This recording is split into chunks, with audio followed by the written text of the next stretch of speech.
Fatigue. Huwag kag rest. Ingpaili ka sa pista, ingpaili ka sa pispiras, ingpaili na bukas pista, ingpare. Maunang mautas, kaway saktong pahuway. Ikaduha anong mautas, maliko ka, biyahe ka, nawan ka, makautasay na. Ingpare ka, huwag ka mamahaw, makautasay mo na. So, kung nangyari sila na ay mga signs, so, ingon man nga lack of circulation throughout the body, iba na yung mautas na mangluspad. O, nakita mo ng luspad o? Meaning, ang dugo niya na wa kasaka sa upper body. Tuwa sa lower extremities. Asa man yung lower extremities? Ang lower extremities is ikan sa bugan, padong sa kinatundyan sa inyong tudlo sa tail. That is the lower extremities. Ang upper extremities is ikan sa ilong, kutob sa kinatundyan sa atong tudlo. That is the upper extremities. Upper body, ikan sa itong hawak, padong sa o. That is the upper body. Okay. Ang dugo, anak, kung mangluspat na, diya sa lower extremities. Unsay buhaton, unsay first aid.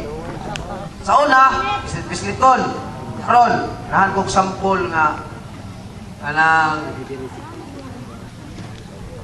wow. Ay, nagdodua. Pau, dali pau.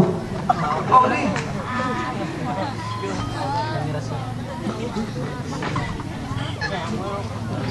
Dali, pau. Hingga dari pau. Kasi ingot nga. Dan malu sa ikatawad mo daw. Hari kang kanta, ay gano'n dali. Sa imo nga lang pau. Okay.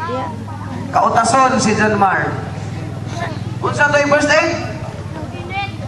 Left the two legs, one ruler from the ground. One ruler.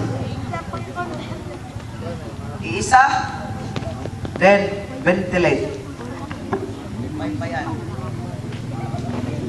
Unsa yung ingon sa siya?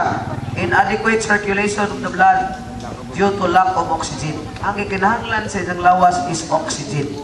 Give him oxygen.